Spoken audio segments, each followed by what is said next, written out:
Hello everybody, welcome to my channel. And so it's been about a week since I posted, and I wanted to share today about transformational leadership. And so this is something that I learned as a John Maxwell coach in some of the John Maxwell seminars. And so today we're going to talk about transformational leaders.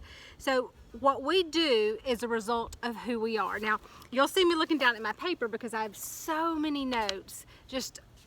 I turned to a blank page, Donna, because I'm going the wrong way.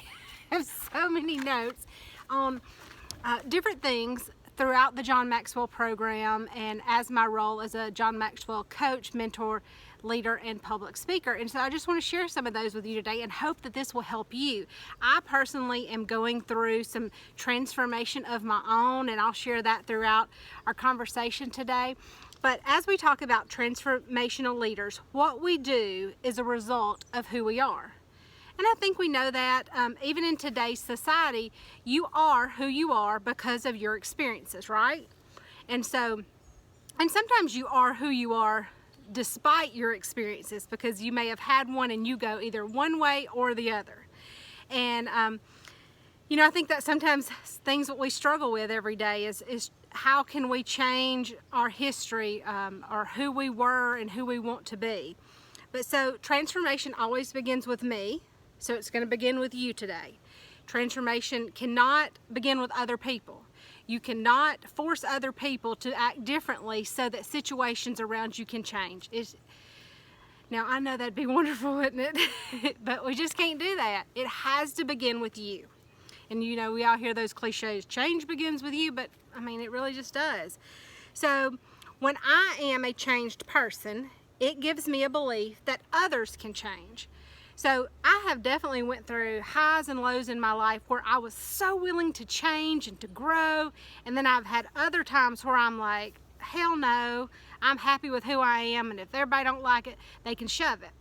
Well, now I'm kind of a little bit more in the middle, and I've never been a middle kind of person. I finally, through God and the Holy Spirit, He has shown me that there are some things I need to change and to grow on. But the growth that I was on, or the growth path that I was on, was not the right one. I always thought that my plan and my purpose was through my career, and that's how I was going to be able to help people and love on people and encourage people. But over the last few years, all it has done, and all I have is allowed me, and I want to take ownership of that, I have allowed it to take me to a deep, dark place where I was the farthest from an encouraging person. I was actually just a pure ass at times and rebelling, and I admit that. And I'm okay with it too, because it is what it is. And I'm at a place now where I realized that I was trying to grow in a place where the soil was just not fertile for me. It may be fertile for other people, but for me, it was not fertile anymore. There was a time when that soil was just perfectly fertile and gave me all the nutrients, that I needed, you know what I'm saying. But now, and for the last while, it's just absolutely not been. And so that's when God picks you up, and I'm using, of course, obviously a planting analogy now. He plucks you up and transplants you into another area. And that kind of goes along with our transformational leaderships. Sometimes as a transformational leadership, there has to be a transfer to get you where you need to be as a leader. And so when I have the passion to come beside you, let me take that back. So when I'm a changed person, I can then believe in others to change. So when you see that you can do it and you've made a change, then you start going, well, I want to help others to be able to change. And then you have the passion to come beside people and help them. I've been a mentor for people throughout the years, but during this time where I was not growing and not feeling or not getting the nourishment I needed, the last thing I was going to do, excuse this noise, there's really loud truck going by. We live out here in the country. During that time, I was not able to nourish anyone else or to support anyone else. And I shouldn't say I wasn't allowed to. I did not. I did not take those opportunities because I was not believing in myself enough.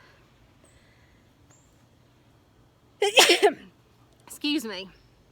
So when you can believe in yourself and the change that can be within you, then you can help others. Don't start helping nobody until you done helped yourself in that respect of change.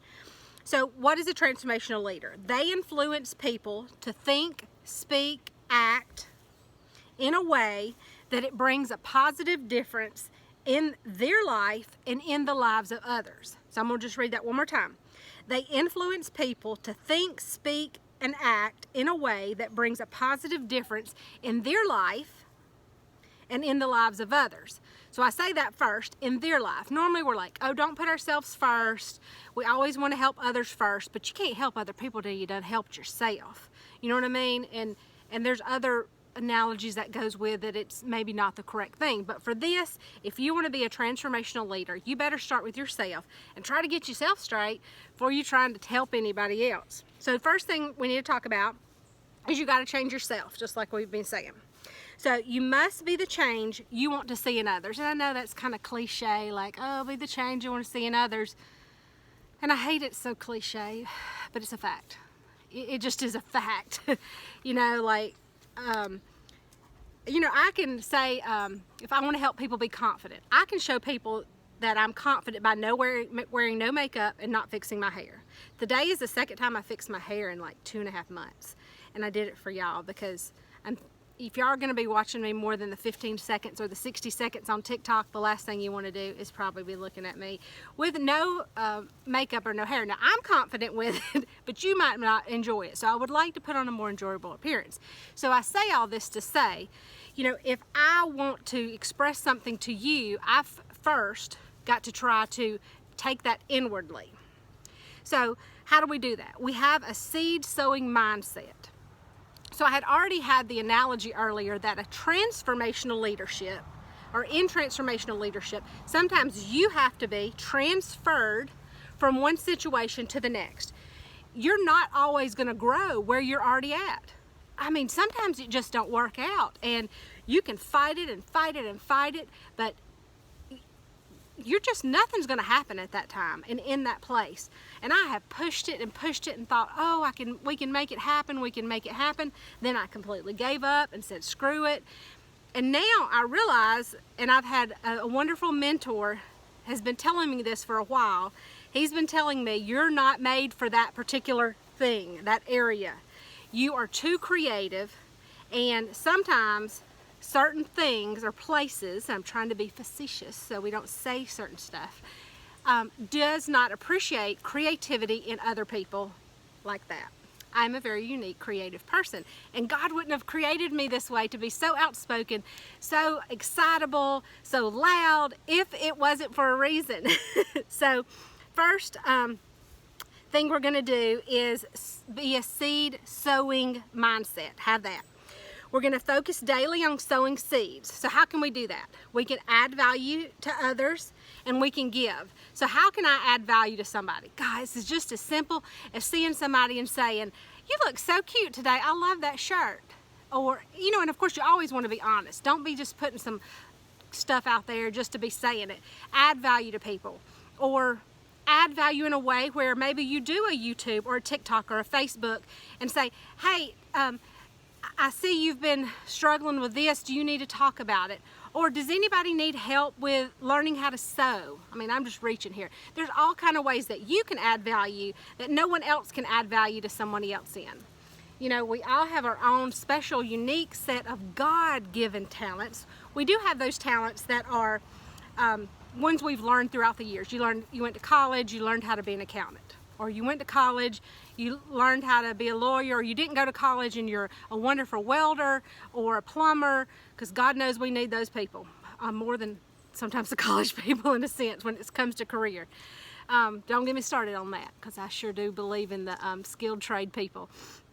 But, you know, you have to have that seed sowing mindset. And so let's add value to people and give where you can give. And and we don't all have the money to give. I mean, you know, we don't. We do live on this 6 acres, and we are pretty much debt-free, but we did just spend $34,000 on our daughter's tiny house that, you know, we paid cash for from my retirement. So we have very little retirement now, and that's okay, because life is not about money, it's about experiences. And what legacy are you going to leave? So number 2 would be, I sow as many seeds as possible. So when you're planting in a garden, you don't always just put one seed in that hole and put all your eggs in a basket. And boy, I know I use a lot of analogies, but Jesus did too when he was preaching, and so I love analogies. That's just how my brain takes in information. But, you know, normally you drop a couple seeds in, right? And then you go over 6 inches, 12 inches, depending on what seed it is. You put a couple more, because it may not be that one seed is fertile, is going to fertilize and just grow up. So you just plant as many seeds as possible. Now, we're not wasteful either, but we are very decisive in what we're doing, and we're trying to plant as many seeds as possible. Sowing seeds without waiting on others validates without waiting on others. So when you sow that seed, you don't have to sit around and watch it grow, right? You put it in the ground, you cover it up, you come back and water it. Sometimes there's certain, you know, ones you just leave alone. You're going to get enough rain and it's going to grow up eventually. And then we have those dang bulbs. I don't know if any of you are bulb lovers. I've never planted a bulb in my life because I'm such an impatient person. I can't imagine planting a bulb and having to wait a whole year for that dang thing to maybe come up that year, or really sometimes they come up like the 2nd year. And if you're a bulb person, you know what I mean, and you're obviously a patient, sweet person. But sowing seeds without waiting on others validates without waiting on others. And I hope that makes sense what I'm trying to say here. I need to see a need and I sow a seed. So, you know, you plant that seed and you just move on. But then there's other times where you want to go back and check. Now that's our garbage coming to get picked up. And you just plant that seed and move on to the next one.